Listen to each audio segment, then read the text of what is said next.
Hi everybody and welcome back to my YouTube channel. So for today's video I have Wade Wilson makeup tutorial, aka that's who Deadpool is under his mask. So first what I'm doing is starting off with my Deadpool t-shirt on, and then I'm just getting my hair up into a bun so it's all out of my face, and then once that's magically all up I'm just going in and removing the product out of my eyebrows. Then using a washable glue stick, this one's water-based and non-toxic so it just washes up really easily. Just putting that into my eyebrows and then pushing the eyebrow hairs up with my finger just so they can be as flat as possible. Then using a little bit of water around the edges to blend it out so it doesn't have this harsh sticky edge. Then I'm using a translucent powder to just pack that over the brows to remove most of the pigmentation of my eyebrows underneath it. Then I'm going in and powdering it, and then after that using a green tone concealer to cancel out the darkness, which you can't really see, sorry about that, my filming skills are fantastic. Then using a concealer, I'm using a combination of a darker shade and a lighter shade just so I can get the right sort of colour, and blending it out again with that same sponge just to kind of make the eyebrows a little more dulled down, because he doesn't have much eyebrow in the comics or in the movie by the looks, so I just wanted to replicate that so I'm not completely covering them, just using one layer of makeup and then also powdering it, as you can see me doing here.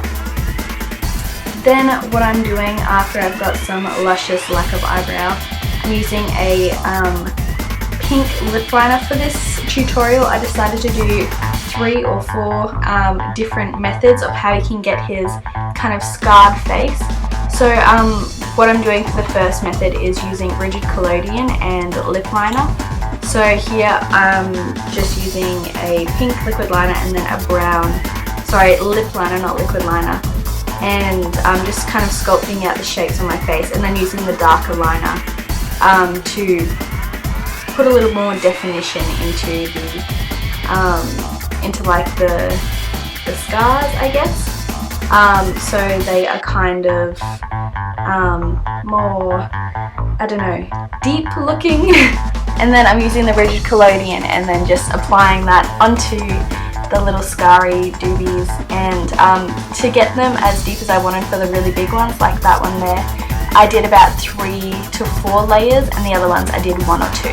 And as you can see, that's it, just like that. I also added some powder to take away the shine, which I think looks slightly more realistic, and that's what I did in the next clip. There we go. So that is that. Then for the next step, this one is kind of like back and forth while I'm waiting for the liquid latex to dry for this different technique. So as you can see, I just split apart a cotton pad, then I just tore it up into little bits, and then I'm using liquid latex to apply the cotton. So I'm just putting that in little areas over the side of my face, and just applying the little torn up bits onto those areas. I did end up removing one of them on the edge of my eyebrow, but that you'll see later in the video. So then I just used more liquid latex and applied that just on top of the cotton, and then kind of around the rest of my face to give it more texture, to make it look more wrinkly and damaged. Then I'm jumping into step 3, and I'm just rolling up a ball of scar wax and then just pressing that onto the face and using a plastic butter knife, which I wouldn't recommend doing if you've got like a little palette knife or a sculpting tool. I would use one of those instead, so don't use a knife, wouldn't condone that. And then I'm just kind of blending that out around the edges. Then I'm taking a cotton bud thingy and then just pushing it in and working around the wax. And then to soften it, I use just like a silicone based primer to really blend it out, because it works really well to smooth it around the skin, which I found was super handy. Then I just put some of that more onto the cotton tip and then blended it out, made the shape more what I wanted it to be, and that is the finished process of how you do that. Then again I'm jumping back to process 2 once I've finished doing that, and I'm picking at the latex, and I ended up taking this one off, you'll see that in a second, but just picking at it, and making like little holes in the skin, and then just powdered it and powdered the rest of the latex so it was matte and not so sticky anymore. Then again I'm jumping back to the scar wax, and I'm taking a blush and pushing that into the little wounds we've made, and then taking a brown shadow on a really thin brush and defining that.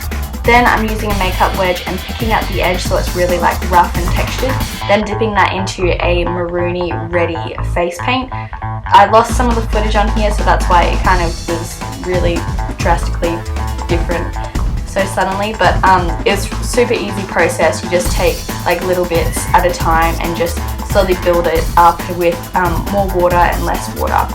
And then what I'm doing here is using a brown lip liner once again and just kind of blending the shapes. And if you didn't want to use rigid collodion, which I'm doing here again, you can just do the liners and highlight around the edges like I did on that little hole there, and you can make it look quite realistic. Right here I'm realizing what I've done to myself by putting the rigid collodion onto the corner of my mouth, because it shrivels up the skin and will pull out any hair with it, so I would suggest to not put it anywhere where there is hair on your face or on your body in general. And then again, you can see I'm just using more of that face paint to really irritate the skin or make it look irritated. Then going into the lips, I'm putting on a light concealer and like really tightening my lips up, using a darker concealer, and that'll leave like the creases empty of product, so you get this really cracked looking effect. And I also added some more face paint, and that there is the finished look. I hope you guys enjoyed today's video. If you did, make sure you give it a thumbs up, comment, and of course subscribe, and I'll see you in my next video. Thanks for watching.